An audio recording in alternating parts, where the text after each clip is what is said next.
अब बता रहे हैं 81 नंबर पृष्ठ है और पहरा है 146 नंबर।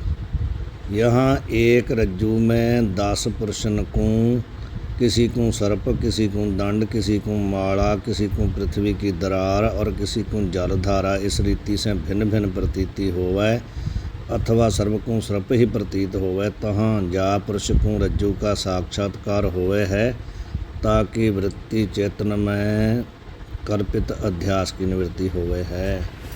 ये बताते हैं कि एक ही रज्जू पड़ी है, लेकिन उसमें 10 पुरुषों ने देखा उसको, तो 10 को अलग अलग प्रतीति हुई। किसी ने तो कहा कि कोई मतलब सर्प है, किसी को लगा कि यहाँ कोई डंडा पड़ा है टेढ़ा मेढ़ा, किसी को लगा कि जैसे कोई पृथ्वी में कोई दरार पड़ जाती है वैसे पड़ी, किसी को लगा कि माला पड़ी है, अलग अलग सबको दिखा। 10 आदमियों को वहाँ पर अलग अलग एक ही रस्सी में अलग अलग प्रतीति हुई। तो उसमें से कहते 10 में से जिसको साक्षात्कार हो जाता है ना रज्जू का जिसको 10 में से अलग अलग सबको दिख रहा उसमें, लेकिन जिसको साक्षात्कार हो गया उसकी कहते हैं ताकि वृत्ति चेतन में कल्पित अध्यास की निवृत्ति हो गई। उसकी वृत्ति जो है उसकी मानो अंदर से निकली हुई वृत्ति जो है वो रस्सी आकार की होगी ना, रज्जू आकार की, तो उसके लिए तो सर्प निवृत्त हो गया। जाको रज्जू ज्ञान नहीं होवे ताकि अध्यास की निवृत्ति होवे नहीं, उसकी न हुई जिसको नहीं पता चला। यहाँ ते वृत्ति चेतन ही कल्पित का अधिष्ठान है, रज्जू आदिक विषय उपहित चेतन नहीं। ये कहा कि वृत्ति चेतन ही सर्प के अध्यास का अधिष्ठान है। जिसकी वृत्ति रज्जुआकार हो गई उसको तो सर्प का ज्ञान हट गया, जिसकी वृत्ति नहीं मतलब जिसको साक्षात्कार नहीं हुआ उसकी वृत्ति चेतन में अध्यास बना रहा। तो इससे ये सिद्ध होता है कि उस कल्पित सर्पादि का अधिष्ठान कौन है, वृत्ति चेतन। रज्जु आदि को विषय उपहित चेतन नहीं, रज्जु उपहित चेतन जो है वो उसका अधिष्ठान नहीं बनेगा। वृत्ति चेतन जो ज्ञान है चेतन वो ही उसका अधिष्ठान बनेगा। जो रज्जु उपहित चेतन को सर्प दंड आदिकन का अधिष्ठान माने, तो 10 पुरुष को प्रतीत जो होवे 10 पदार्थ सो एक को सारे प्रतीत हुए चाहिए। और हमारी रीति से तो जाकी वृत्ति चेतन में जो पदार्थ कल्पित है सो ताही को प्रतीत होवे है, अन्य को नहीं। कहते हैं भी यदि रज्जु उपहित चेतन को ही आप सर्पादि का अधिष्ठान मानते हो ना, तो फिर कहते हैं जो 10 चीज़ें अलग 10 आदमी को अलग अलग दिख रही है ना, वो फिर एक ही आदमी को दिखनी चाहिए। रज्जु उपहित चेतन ही यदि उसका अधिष्ठान मानते हो, वहाँ ही सर्प है, तो कहते हैं जितनी वस्तुएं दिख रही हैं एक ही आदमी को दिखनी चाहिए ना, सबको अलग अलग नहीं दिखनी चाहिए, सभी एक को दिख जानी चाहिए। रज्जु उपहित चेतन तो वहाँ है, तो वो आदमी तो उसको देख ही रहा है, तो ऐसा होता नहीं ना, अलग अलग ही सबको दिखता है।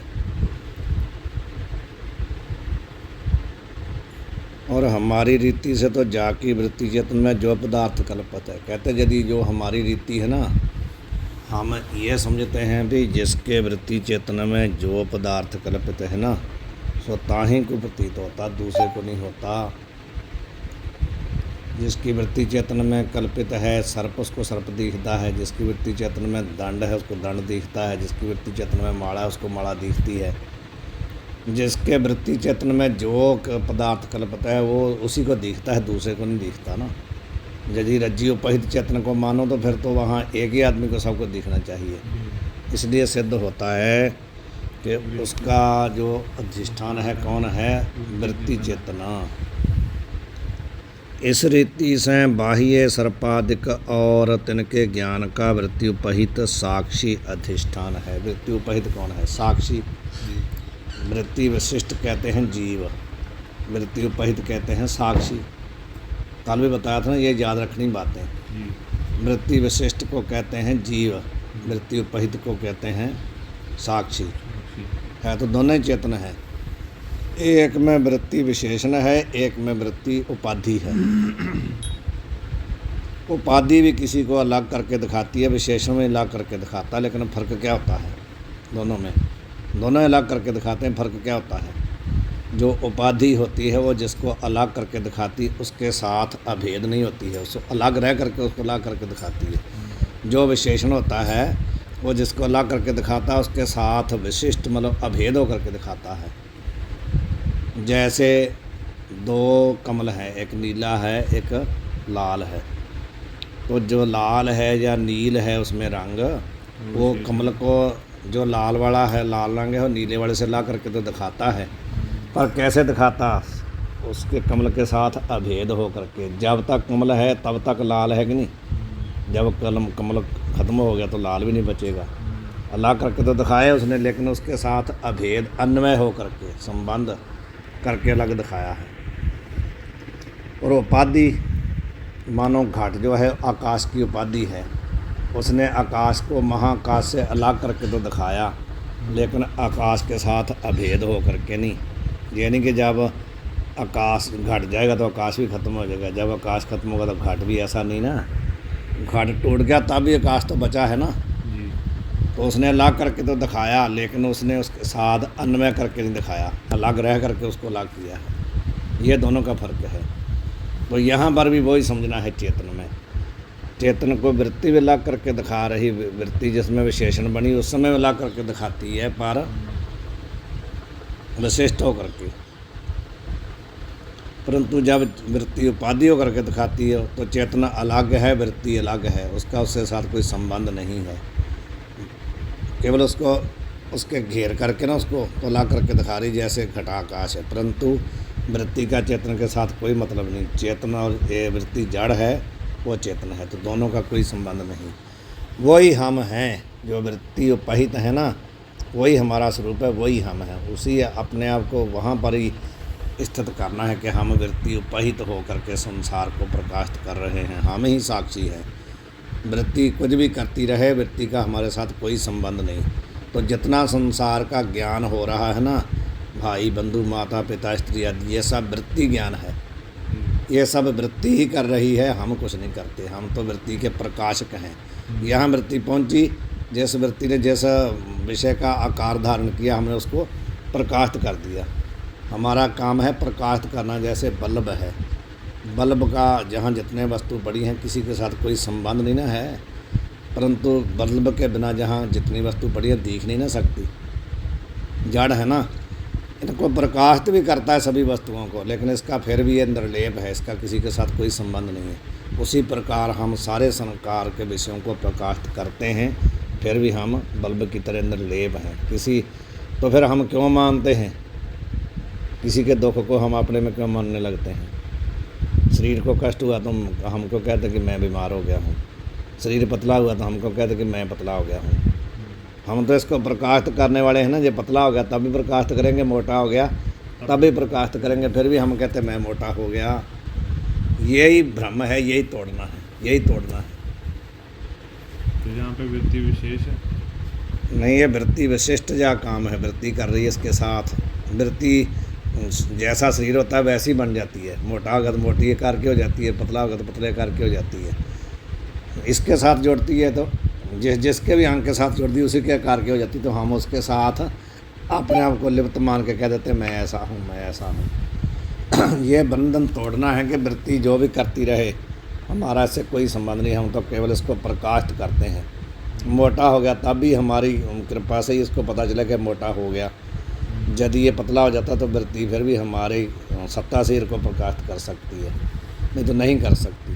तो ऐसा निर्लेप हो करके अपने आप को साक्षी मानना है कि पूरा संसार के जितने विषय हैं वृत्ति मात्र हैं और कुछ नहीं है। नाम और रूप को वृत्ति जो है देख सकती है तो हम उसको प्रकाशित कर देते हैं।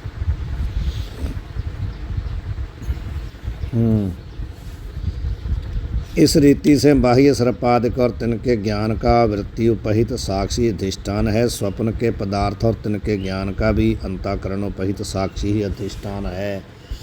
जागृत के पदार्थों का भी अधिष्ठान जो है साक्षी है, और स्वप्न वाले पदार्थों का भी अधिष्ठान साक्षी है। तो जो सुषुप्ति में तो फिर है ही है। या प्रकार तय सत असत से विलक्षण, जो अनिर्वचनीय अविद्या का परिणाम अनिर्वचनीय सर्पादिक तिनकी ख्याति कहिए प्रतीति और कथन सो अनिर्वचनीय ख्याति कहिए है। यहाँ पर सबसे ख्याति है ना, समझ आ गई अनिर्वचनीय ख्याति की कि नहीं? अनिर्वचनीय ख्याति, इसको ख्यातियों को अच्छी तरह रट्टा लगाते रहेंगे बार बार बार बार, एक दूसरे के साथ बैठ के जाके ले जा भी, किसी के साथ फ़ोन से भी आप विचार कर सकते हैं ना। वृंदर को लगाओ, उसको कहो निकालो ख्याति कहाँ है, तो उसके साथ बैठ के दिन में 1 घंटा उसी के साथ लगा लो। ख्याति को दोबारा अकेली को देखो तो अपने आप याद हो जाएगी कौन ख्याति क्या है, कौन ख्याति क्या है। जो अनिर्वचनीय ख्याति का मतलब होता है सात और असात से विलक्षण जो पदार्थ होता है उसकी प्रतीति अथवा कथन को कहते हैं अनिर्वचनीय। ख्याति का मतलब होता है कथन या प्रतीति, अनिर्वचनीय होता है जिसको कहा न जा सके। ये हो गया। अपार मिथ्या जगत का आधार और अधिष्ठान कौन है? पहले तो दृष्टांत देते रहे हैं ना, रज्जू का दे दिया या सीपी चांदी का दे देंगे। अब कहते हैं पूरा जो संसार है मिथ्या संसार, उसका आधार कौन है, अधिष्ठान कौन है। अब 2 शब्द आ गए, पहले एक ही शब्द था अधिष्ठान, अब कहते हैं उसका आधार कौन है, अधिष्ठान कौन है। आधार अलग है, अधिष्ठान अलग है। जैसे मानो हम चटाई पर बैठे हैं तो चटाई हमारा आधार है, अधिष्ठान नहीं है। तो अधिष्ठान कौन है? हमारे सहित जिसमें चटाई रहती है, चेतन, वो हुआ ना अधिष्ठान। आधार कौन हुआ? चटाई। और जो हमारा दोनों का आश्रय है उसको कहते हैं अधिष्ठान। तो सभी संसार के जितने कल्पित पदार्थ हैं वो कहाँ रहते हैं? चेतन में। तो चेतन हुआ अधिष्ठान और आधार सबका अलग अलग है, यही बताएंगे अब। शिष्यवाच, ये प्रश्न शिष्य का है, दोहा। तत्व दृष्टि जो वो प्रश्न कर रहा है ना, यह मिथ्या प्रतीति हुए या मैं जगत अपार सो भगवन मोकू कहूँ कोया को आधार। प्रश्न कर रहा है तत्व दृष्टि कि हे भगवन मेरे को एक बात बताओ, यह मिथ्या प्रतीत हुए जा मैं, अपार जो है वो किसका विशेषण है? जगत का। जो अपार जो जगत है, जगत अपार, जो अपार पारावार से रहित, जिसका हम अंदाजा ही नहीं लगा सकते, ऐसा जो जगत है और कैसा है? मिथ्या। अकेले अकेले पद को आप देखोगे तभी बनेंगे, इसको कहते हैं पदकृत। कि किसका किसके साथ संबंध है? मिथ्या का भी जगत के साथ संबंध है और अपार का भी जगत के साथ संबंध है, दोनों इसके विशेषण है। मिथ्या जगत है और अपार है। ऐसा जो जगत है जा में प्रतीत हो, जिसमें प्रतीत होता है, यह भी जो है जगत के साथ लगेगा। यह जो मिथ्या और पारावार से रहित जगत है, जा में प्रतीत हो, जिसमें प्रतीत होता है, सो भगवान मोकू कहो, वो मेरे को कहो कि वो क्या चीज़ है इसमें जो प्रतीत हो रहा है। या को आधार ऐसे लगेगा, इसका आधार कौन है? एक तो ये कहो कि ये कल्पित किसमें है, भाव अधिष्ठान कौन है, तो एक ये कहो कि इसका आधार कौन है। ये प्रश्न है, उसका उत्तर दे रहे हैं गुरुजी। मिथ्या जगत का आधार और अधिष्ठान तू है। उत्तर देते हैं भी आधार भी तुम ही हो और अधिष्ठान भी तुम ही हो, और कोई नहीं है। कल्पित भी तेरे में ही है और आधार भी आप ही हो उसका। श्री गुरुवाच दोहा, तब निज रूप अज्ञान तय होए मिथ्या जग भान। पहले तो ये समझ कि प्रतीति कैसे हो रही है, जो आपका निज स्वरूप है ना, सत्यत आनंद, उसके अज्ञान से यह मिथ्या जगत प्रतीत होता है। भान का प्रथा प्रतीत हो रहा है। अधिष्ठान आधार तुम, और तुम ही इसका अधिष्ठान हो, तुम ही इसका आधार हो। कैसे? रज्जु भुजंग समान, जैसे रज्जु जो है सर्प का अधिष्ठान और आधार है, ऐसे। हे शिष्य तेरा जो निज रूप कहिए ब्रह्म रूप करके अज्ञान, तिस तय मिथ्या जगत प्रतीत होवे है। जो तेरे को ये नहीं पता कि मैं ब्रह्म रूप हूँ, ये जो अज्ञान है ना, इस अज्ञान से जगत की प्रतीति होती है। यहाँ ते जगत का आधार और अधिष्ठान तू है। तू ही आधार है, तू ही अधिष्ठान है, क्योंकि तेरे में कल्पित है, तेरे ही आश्रित रह रहा है। जैसे रज्जु के अज्ञानता मिथ्या भुजंग प्रतीत होवे है, तहाँ मिथ्या भुजंग का आधार और अधिष्ठान रज्जु है। ऐसे ही यद्यपि मिथ्या सर्प का अधिष्ठान मुख्य द्वितीय पक्ष में वृत्त्युपहित चेतन है। अभी बता के आए थे ना पीछे कि रज्जु अवच्छिन्न चेतन उसका अधिष्ठान नहीं है, वृत्त्युपहित चेतन अधिष्ठान है। यद्यपि कहते ऐसा है, और प्रथम पक्ष में रज्जुपहित चेतन है। दो पक्ष बताए थे ना, एक पक्ष कह रहा था कि रज्जुपहित चेतन उसका अधिष्ठान है, दूसरे पक्ष में कहा कि नहीं, वृत्त्युपहित चेतन उसका अधिष्ठान है। तो किसी पक्ष में रज्जु अधिष्ठान नहीं, दोनों में ही रज्जुपहित चेतन ही अधिष्ठान है, रज्जु अवच्छिन्न चेतन नहीं। दो चेतन बताए थे ना, नहीं, दोनों में कहते हैं कि रज्जुपहित चेतन ही अधिष्ठान है, रज्जु नहीं है। रज्जु तो जड़ है, जड़ जो वस्तु होती है वो किसी दूसरे जड़ वस्तु का अधिष्ठान नहीं बन सकती। जो जड़ वस्तु होती है दूसरे जड़ वस्तु का अधिष्ठान नहीं बन सकती। तथापि यद्यपि ऐसा कहा, फिर भी प्रथम पक्ष में चेतन में अधिष्ठान पने की उपाधि रज्जु है। यहाँ ते स्थूल दृष्टि से रज्जु अधिष्ठान कहिए हैं। मोटी दृष्टि से आप क्या कहेंगे भाई, जो चेतन है ना उसमें अधिष्ठान, जो उसमें अधिष्ठान पना भास रहा हो, किस उपाधि से भास रहा, रज्जु उपाधि से। तो मोटी दृष्टि से कह देते हैं कि रज्जु ही अधिष्ठान है। जैसे मानो एक आम का वृक्ष है, तो उसको लगे हुए हैं फल, तो दोनों को क्या कहते हैं? फल को भी आम कहते हैं और वृक्ष को भी आम कहते हैं। वृक्ष तो आम नहीं ना हुआ, फिर आम कौन है? जो फल लगा है। लेकिन उसको मोटी दृष्टि से कह देते हैं कि फल भी उसी को लगा है ना, इसलिए फल को भी आम कहते हैं, वृक्ष को भी आम कहते हैं। तो जहाँ कर पर कहते हैं कि जो साक्षी चेतन में अधिष्ठानपना भास रहा है, वो कैसे भास रहा है? रज्जु की उपाधि से। तो इसलिए रज्जु को भी कह दिया कि रज्जु अधिष्ठान है, वास्तव में नहीं है। जैसे मिथ्या भुजंग का अधिष्ठान तथा आधार रज्जु है, तैसे मिथ्या जगत का अधिष्ठान और आधार तू है, ऐसा कहा।